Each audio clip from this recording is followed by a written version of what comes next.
for being here on a Saturday afternoon, supporting your loved ones and supporting me. Thank you. What comes to mind when we think about resilience? Grit, strength, bouncing back. I think all of that is true, just as the speaker before me was also mentioning. However, it seems like it's all about, our view of resilience. Because today, I would like to invite you to look beyond the visible. Because for me, resilience starts with how we choose to interpret what is happening to us. Let me share my story. I was 17-year-old and I had an off day from school. On my way back from the dentist, I had picked up the yummiest burger around. Soft bun, extra mayo.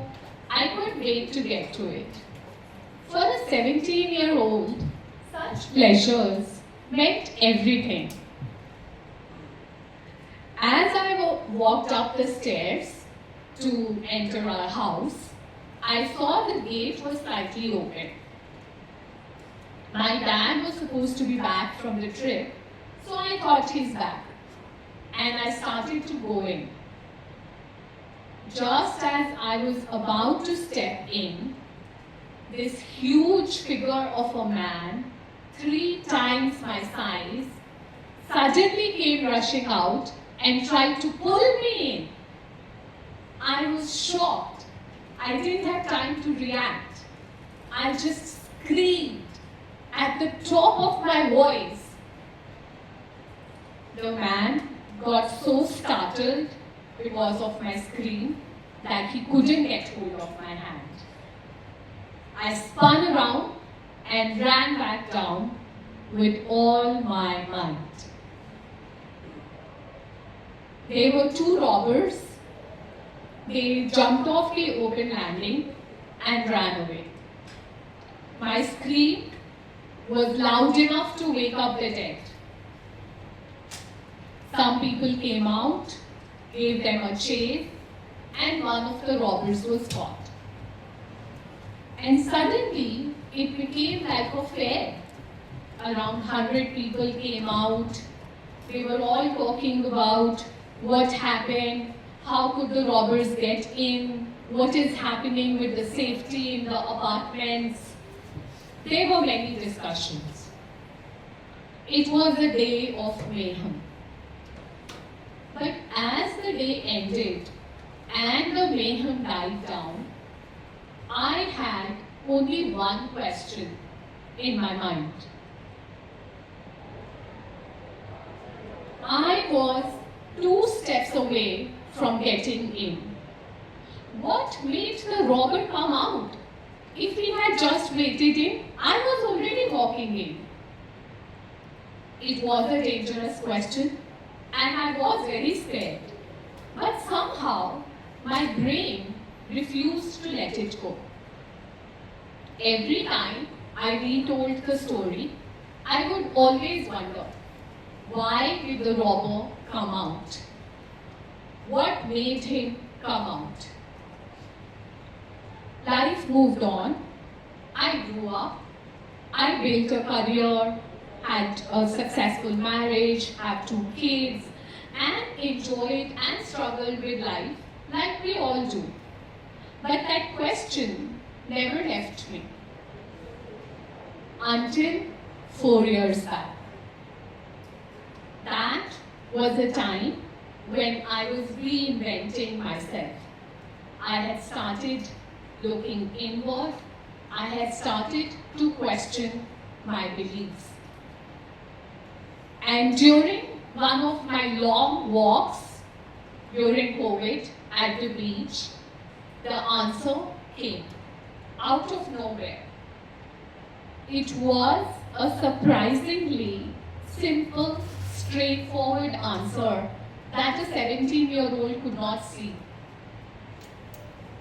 It took me more than 20 years to understand that beyond the visible, life was working in my favor that day, without me even knowing it.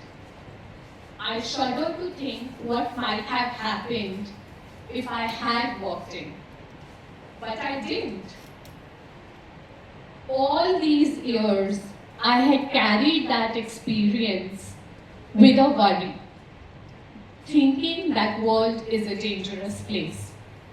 I was carrying worry into everything in my life, any situation, and I would spiral into worry.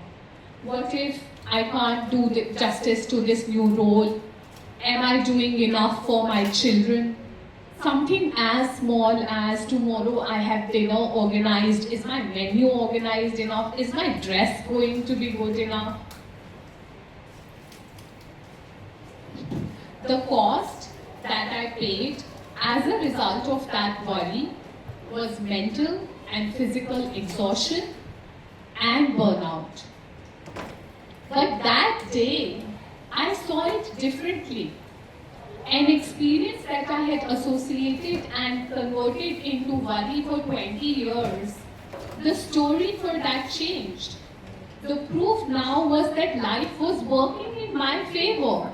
The event did not change. The robbery did not change. The robber was horrendous looking, did not change. But my meaning of that experience changed. Some of you may have heard of Viktor Frankl. He's a psychologist. He was a psychologist during Nazi's time, and he was in the concentration camps. He survived the concentration camps on the belief that he will be fine. Later, he wrote a book called Man's Search for Meaning, in which he said that in any situation, no one can take away the last of the human freedom, which is the freedom to choose to respond. Now, mine and our situation is nowhere close to his.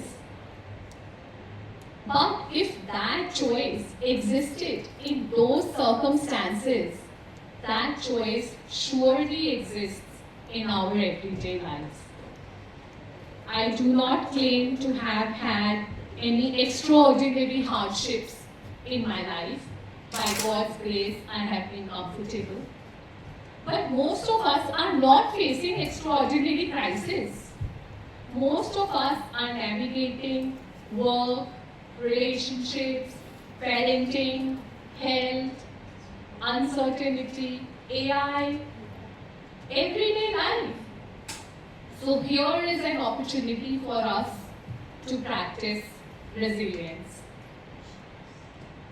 So I invite you that the next time when you have a situation that feels difficult and you have done everything you possibly can, then instead of asking, if you do, why is this happening to me, or what will happen, to say, can I stay open to this experience with trust and see what it is here to teach me. Now I wanted to do a very short exercise with all of us here. If it is okay, then I invite you to close your eyes for 30 seconds. So you can close your eyes, and I invite you to think of any situation that you are struggling with in your life.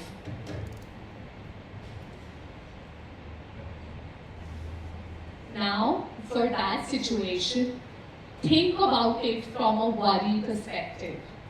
What will happen? How will I deal with it? How will I manage? And notice how it feels in your body.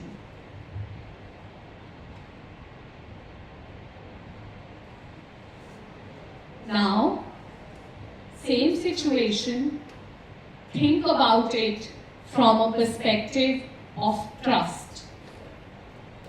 All will be fine, even though it doesn't seem fine right now, but all will be fine I will come out stronger from here.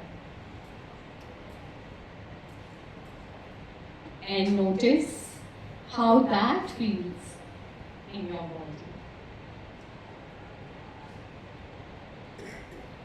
You can open your eyes, and I think we don't have time, but later I would love to know if anyone wants to share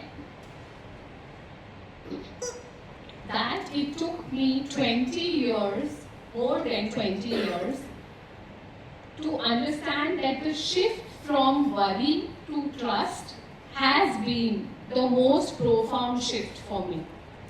I feel that living with trust is way lighter than living with worry. And I wish that all of us can learn to trust more and worry less. Thank you so much. Does anyone want to share about how they felt? If it is okay? It's alright. Thank you so much. Thank you, Kavita. Your unique story has taught us how a slight change in perspective